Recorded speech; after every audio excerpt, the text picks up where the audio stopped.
Bueno, les dejo acá el video de las escuelas. La idea es que nosotros podamos adelantar esos temas que nos faltaron ver en la clase y que ustedes puedan preguntarme cuando vayamos a clase, obviamente, los problemas que hayan tenido al escucharlo y demás, o las dudas que tengan.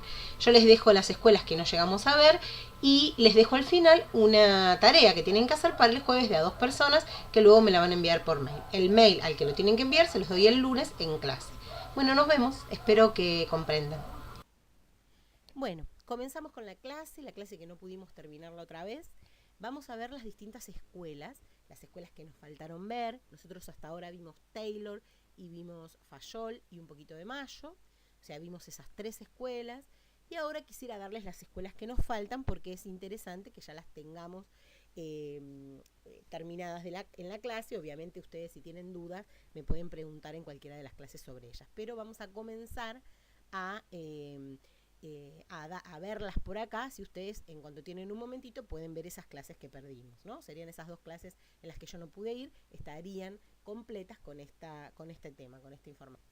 En principio hay una escuela que nos quedó posterior a Mayo, que es la Escuela de la Teoría de la Psicología Industrial. Esta escuela es de continuadores de Mayo, lo que buscan es retomar las bases de aquello que fue estudiando Mayo y poder desarrollar e investigar nuevas cuestiones que Mayo no llegó a elaborar. Varios fueron los investigadores que realizaron aportes en esta teoría, pero el más importante y el que más trascendencia tuvo fue Kurt Lewin. Este autor es quien desarrolló los aportes más interesantes de esta teoría. Obviamente hay otros, pero nosotros vamos a concentrarnos en los aportes de él. Lo que buscaron es tratar de incorporar métodos iniciados por Mayo en las industrias. Y sobre lo que más investigaron es sobre lo de participación. ¿Se acuerdan que yo les conté lo de las encuestas de Mayo, ¿no? Que él pudo ver que cuando se les preguntaba a los obreros o a los empleados sobre qué apreciaciones o qué consideraban de un montón de cuestiones en lo fabril y en lo administrativo, tenían esa participación permitía que el empleado se sienta más comprometido con la fábrica, con la empresa. Entonces, o con la firma. Entonces, a Lewin le interesó esto y pensó que existen 3 modelos de aplicación para la variable de participación. O sea, la participación no se da siempre en igual medida ni en igual profundidad. Entonces, él plantea que hay 3 modelos en relación a esto. Uno, el modelo de la no participación, y que es aplicable a ciertos tipos de grupos con cierto perfil de líder. Sus resultados en general no son positivos. Es entonces no ejercer la participación. Otros, el modelo de aplicación amplia, que garantiza excelentes respuestas por parte de sus miembros cuando existe gran participación de los grupos. Cuando el grupo es numeroso, su aplicación se hace más dificultosa porque es difícil que esa participación sea canalizada, ¿no? Y el modelo de participación relativa, o a través de representantes, tiene resultados menores que el anterior cuando todos participan, pero resulta el único aplicable cuando los grupos son numerosos. ¿Eso qué significa? Entonces, en la amplia y en la relativa se le da participación directa a sus miembros, En la amplia es en forma directa, o sea, todos participan y todos pueden participar, pero en la relativa participan algunos. En algunos casos se los elige desde la dirección o gerencia y en otros lo que se busca es que los mismos grupos elijan sus representantes, ¿no? Estos son intensidades con respecto. Entonces, lo que se descubrió es que hay distintos tipos de jefaturas para los grupos, más allá de la participación en sí misma.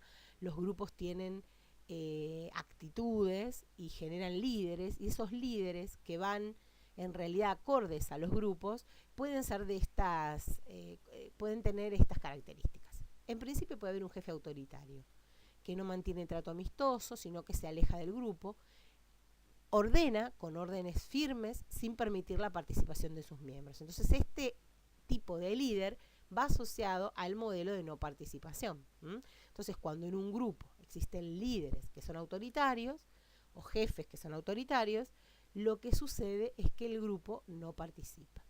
Jefe democrático. mantiene trato cordial, se integra al grupo, ofrece sugerencias para guiar al grupo y alienta a que todos los miembros participen en todo. Entonces este jefe permite un modelo de participación amplia o relativa, dependiendo de la cantidad de gente en el grupo, se tiende más a la participación amplia, pero es un jefe que permite que todos los integrantes del grupo puedan opinar acerca de las direcciones que va tomando ese. Perdón. Existe otro grupo, otro jefe, que es el jefe permisista, que tiene tendencia a informar a los miembros, pero muestra al mismo tiempo cierto desinterés afectivo del grupo. O es afectivo, pero en realidad no se pone, no tiene firmeza, tiene problemas emocionales. Por sus características deja que el grupo haga lo que quiera, sin guiarlo, ni coordinarlo, ni ordenarlo, y los miembros del grupo pueden participar, pero no existe interés en hacerlo porque saben que no es sistemática esa participación. Entonces, el jefe permisista, en realidad también, aunque intenta que todos participen, o quizás sea su objetivo, su intención, no siempre se logra, porque en realidad ese desorden lleva más a la no participación por el desaliento, ¿no?, de los grupos. Estas experiencias confirmaron la presunción de la existencia de una topología grupal y de liderazgo. Entonces, existen grupos que por su estructura necesitan y aceptan líderes autoritarios. Grupos que por su estructura necesitan y aceptan líderes democráticos. Y grupos que por su estructura necesitan o aceptan líderes permisivos. Las experiencias demostraron las ventajas que en todos los niveles alcanza la jefatura o el liderazgo democrático, obviamente, respecto de los otros dos esquemas. Pero pensemos en que los líderes que nacen en los diferentes grupos no nacen solos, sino que nacen porque la estructura del grupo les permite que suceda así de esa manera. Bueno, esto es lo más importante de la escuela o del autor Lewin, ¿no?, que habla, que está vinculado a la escuela de la psicología industrial. Bueno, otra de las escuelas que nosotros tenemos que ver es la escuela neoclásica. Esta escuela en realidad parte o nace a partir de la expansión económica de los Estados Unidos y la evolución tecnológica que genera desarrollo en las organizaciones de todo tipo, ¿no? Pero en las industrias genera automatización de los procesos, estructuras más grandes, el cumplimiento de mayores objetivos. Entonces lo que está buscando la escuela neoclásica es aumentar la eficiencia y la productividad de las empresas, de las firmas. Son continuadores de los clásicos. Taylor y Fayol toman esas ideas, pero las renuevan para que puedan aplicarse a este tiempo, ¿no? No reconocen las variables de la conducta, como Mayo, y la psicología industrial, como Lewin. Tienen modelos mecanicistas y estáticos, y su falta de rigor científico los lleva a apoyarse en los principios de la administración. Y a veces no pueden analizar los problemas de fondo, ¿no? Esto de su falta de rigor científico es porque tampoco están tan de acuerdo con Taylor en que lo científico es estudiar cada cosa, sino que lo científico es poder tener diferentes estudios sobre las cosas. Bueno, entonces estos son los objetivos. Luego tenemos que pensar que existen, o dentro de los continuadores de las ideas de Taylor y Fayol, dentro de esta escuela, vamos a ver que hay dos grupos, o dos grandes grupos. Por un lado, los neoclásicos del campo industrial y fabril, y los neoclásicos del campo de la dirección y administración general. Esto respeta un poquito el esquema de Taylor y Fayol. Recuerden que Taylor estaba más vinculado al ámbito de la industria fabril y Fayol más al estudio de la dirección y la administración. Por eso estos dos puntos.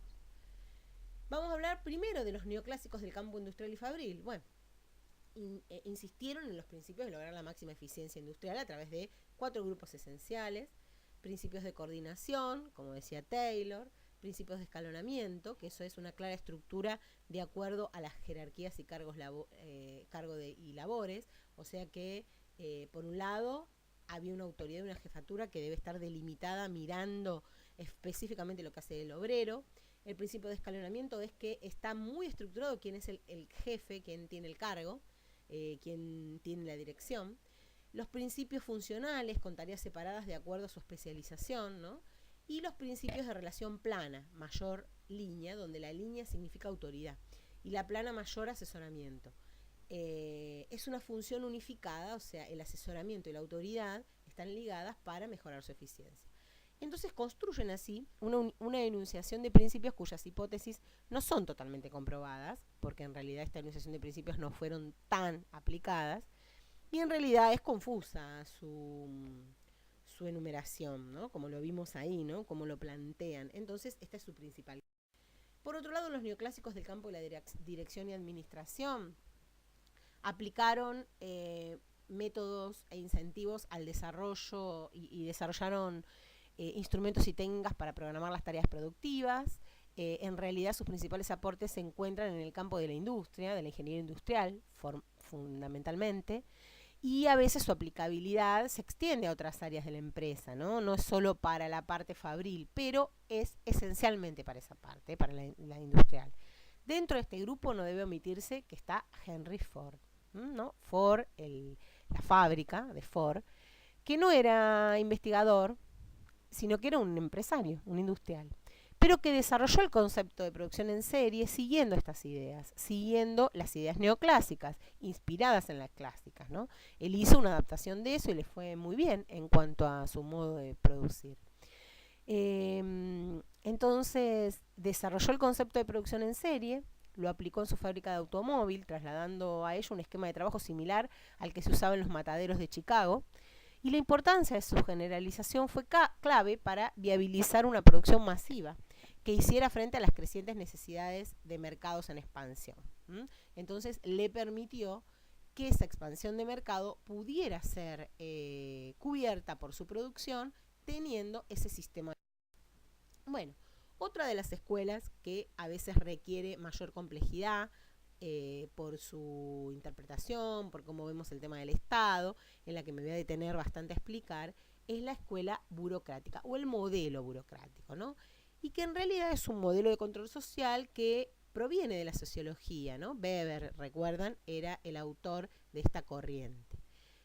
El objetivo de esta corriente era que hubiera eficiencia y racionalidad en el uso o en la administración de las organizaciones estatales.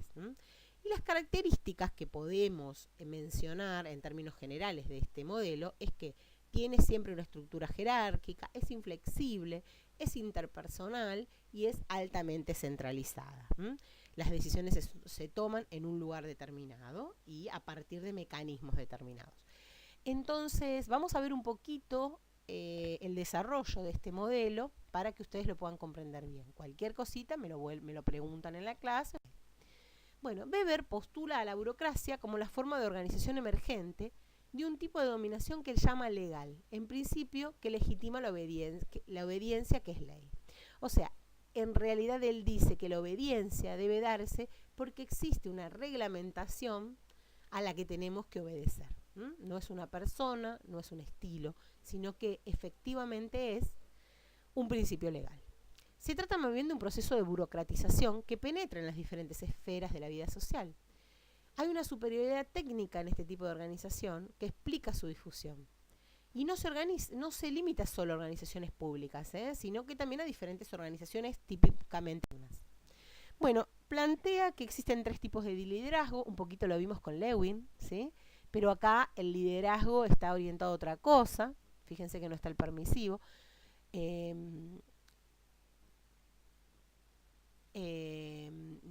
y está orientado fundamentalmente a cómo tienen que ser esos liderazgos para que pueda darse lo burocrático. Existe el estilo tradicional, el carismático y el racional legal. Vamos entonces qué significa.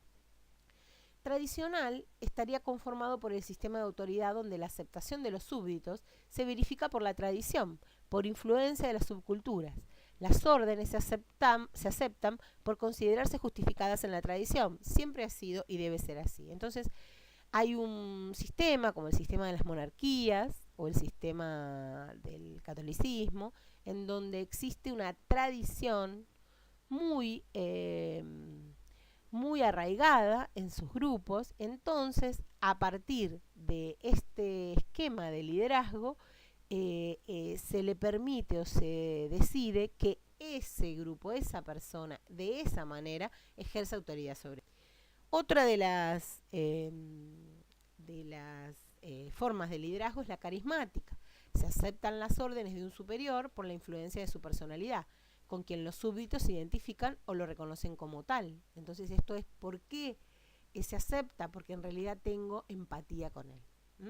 Y luego hay otro tipo de liderazgo, que es el racional legal o burocrático, que es un sistema mediante el cual los súbditos, o aquellos que dependen de alguien, aceptan un reglamento como lógico, y en función de ello se acepta el sistema de poder porque proviene de una serie de normas legitimadas por cada uno en virtud de su grado de pertenencia a la organización.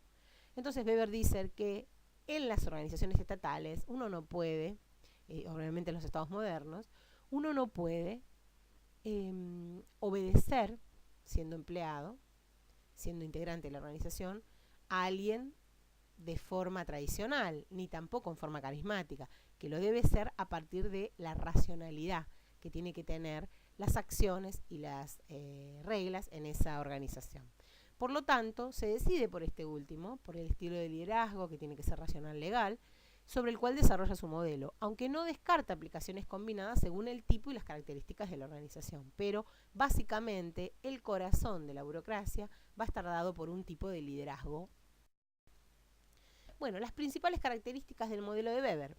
Por un lado, habla que el poder, ese poder que es la capacidad de inducir a otros a aceptar órdenes, tiene que estar legitimada a partir de la aceptación de las órdenes en un sistema de valores. Entonces, el poder, que es la capacidad de que otro haga lo que efectivamente tiene que hacer, tiene que estar legitimada a partir de que esos empleados acepten las órdenes que están impartidas a partir de un sistema de valores.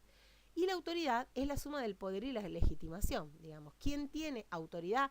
Aquel que tiene capacidad de inducir a otros, pero además es legítimo en su cargo, en su acción, porque en realidad conoce el sistema de valores y las órdenes y reglas que rigen en esa organización. Las normas son también el punto, el eje de la burocracia, porque en realidad necesita de normas y de hacerlas cumplir utilizando los sistemas de premios y castigos, ¿no? Los cargos van a estar siempre delimitados por funciones, ocupados por funcionarios o agentes, y esos funcionarios van a constituir la estructura de la organización. Los individuos que estén dentro de la organización se van a elegir por su capacidad, y los funcionarios deben ser profesionales y se busca que sean objetivos en el desarrollo de sus funciones. Las personas que ocupen los cargos no deben tener ningún tipo de relación patrimonial con la organización, o sea que tienen que tener muy claro que deben estar separados sus bienes patrimoniales de los bienes patrimoniales de la organización. Bueno, nos vamos ahora a la última de las teorías que vamos a ver, que es la teoría de los sistemas. La teoría de los sistemas presenta a la empresa como un sistema abierto con el sistema social que se interrelaciona con el exterior. O sea, la empresa no es algo cerrado, sino que es algo que es un sistema que está totalmente relacionado con el entorno en el que está inmerso.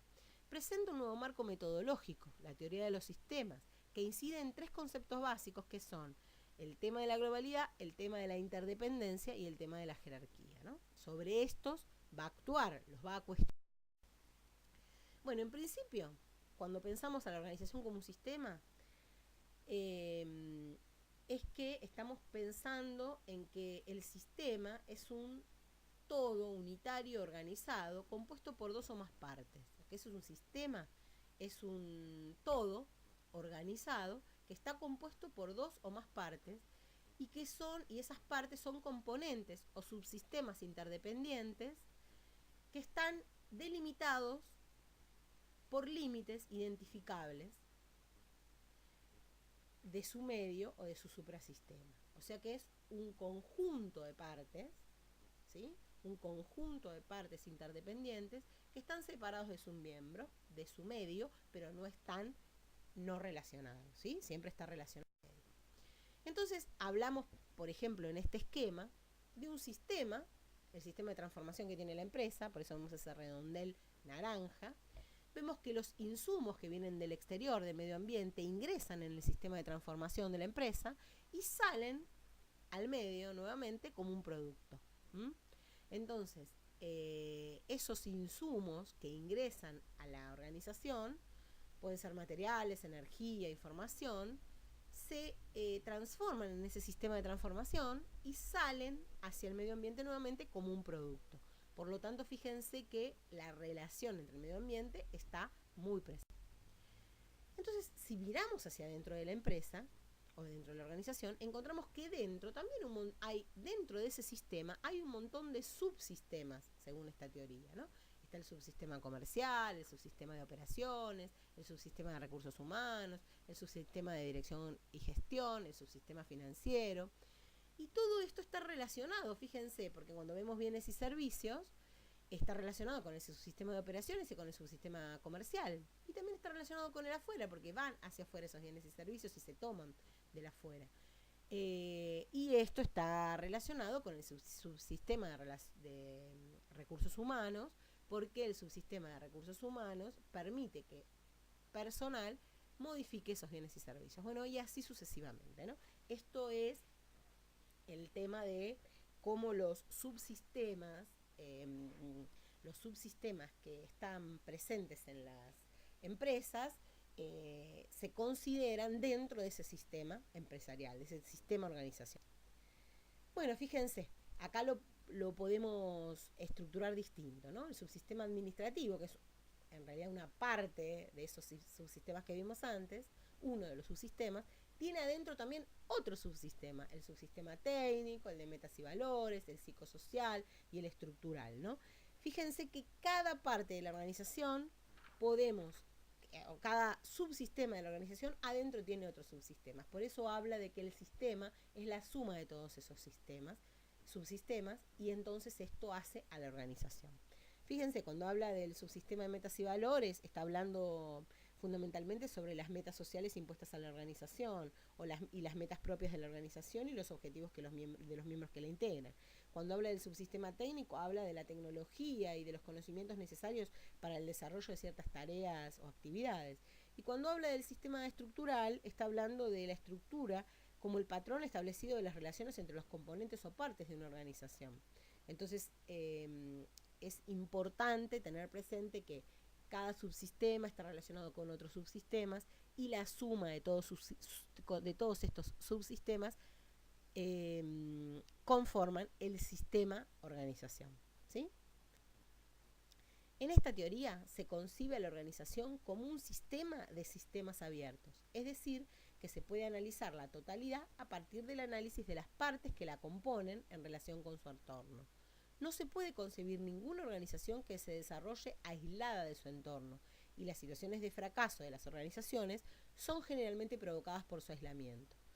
Acá también hacen referencia a un término que se llama homeostasis, que es importante que ustedes lo reconozcan, y que es la capacidad de los sistemas de dar respuestas y adaptarse a los cambios del ambiente. Esta propiedad es la que permite la supervivencia y crecimiento que tienen los sistemas. En las organizaciones sociales, por ejemplo, estos procesos se enriquecen por contextos cambiantes y por el comportamiento creativo e innovador del ser humano, que para sobrevivir logra adaptarse a las condiciones del ambiente. Se ve a la organización como un organismo, más precisamente como un sistema de complejidades organizadas, y para comprender su funcionamiento emplea el método integrado y descompone las partes en elementos de forma.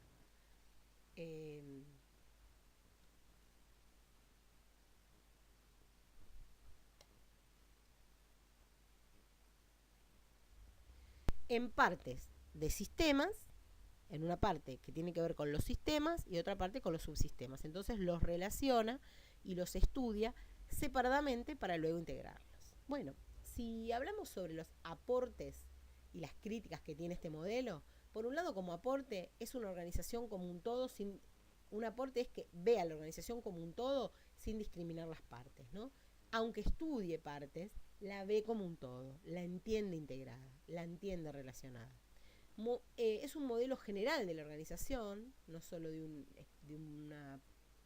un tipo de organización específico, tiene un enfoque contingencial, o sea, tiene en cuenta todas las contingencias, y tiene un principio de jerarquía importante, ¿no? ¿Cuáles son las cosas más importantes y sobre esas? En cuanto a las críticas, tiene un conflicto de naturaleza dinámica y carácter estático, porque habla de que todo el tiempo es cambiante la organización, pero sin embargo cuando la estudia la tiene que estudiar en forma estática, porque estudia una parte. Evita aspectos conflictivos, porque al mirar la integralidad, a veces no especifica sobre conflictos muy presentes en la organización. Entonces la estudia en términos muy generales y eso se convierte en la crítica también, ¿no? Es que es demasiado general el postulado de su teoría, entonces es muy difícil seguirla en términos muy específicos.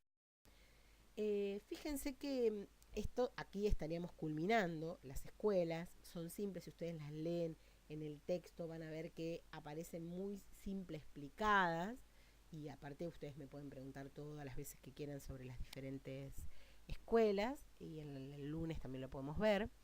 Pero fíjense que tienen una tarea para hacer y que es importante que la realicen, no para el lunes, pero sí para el jueves que viene.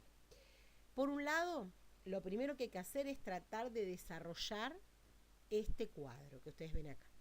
Las distintas escuelas y luego de las distintas escuelas tienen que, en las distintas escuelas tienen que plantear el contexto histórico en el que se desarrolló, los autores que la proponen y cuáles son sus principios o elementos fundamentales. Fíjense que la neoclásica está dividida en campo de dirección y administración general y escuela de campo fabril o ingeniería industrial, ¿sí? Para que no se confundan. Luego la burocrática van a encontrar las dos escuelas, que eso hace claramente una referencia a la neoclásica, pero la divide en esos dos grupos. Luego hay que trabajar sobre dos preguntas. Uno, presenta un informe escrito estableciendo una comparación entre la concepción de hombre, de trabajo, de organización y de autoridad esbozado por cada enfoque. Y C, ¿cuál de las escuelas que hemos visto en el texto considera que es la más aplicable en la actualidad para la administración de una pequeña o mediana empresa? ¿Por qué? Enumere los principios que pueden ser aplicados en la actualidad. ¿Cuál o cuáles, no, pueden ser estas escuelas? Yo les propongo que esta actividad ustedes la hagan entre dos compañeros, o sea, de a dos, y que la puedan entregar el jueves próximo. Porque les va a permitir tratar de empezar a unificar todos esos conceptos que fuimos viendo. Así que nos vemos el lunes, recuerden 3:15 en la clase, y vamos a ver el siguiente tema. Ya vieron con la profe Mirta el tema de Peter Drucker, Peter.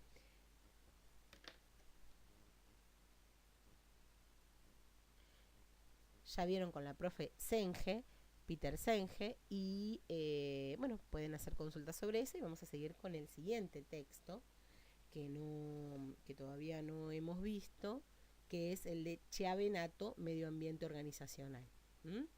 Recuerden que cualquier consulta que tengan también sobre las escuelas lo podemos ver, pero quizás convenga que la veamos posteriormente, esas dudas, después que ustedes hayan hecho este ejercicio, porque ahí es donde van a encontrar quizás los inconvenientes. Recuerden también que tenemos que estar trabajando sobre el trabajo práctico, así que traigan la información para que podamos trabajar en clase. Le vamos a dedicar bastante tiempo esta vez al esquema del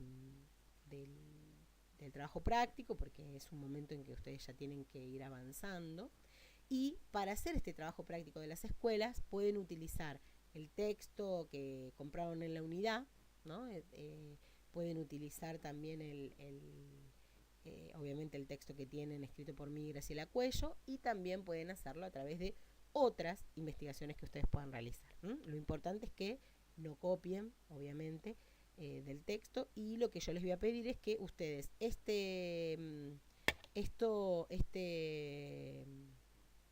el trabajo práctico me lo den en forma virtual, o sea, me lo manden por mail, no me lo den en forma escrita, ¿sí?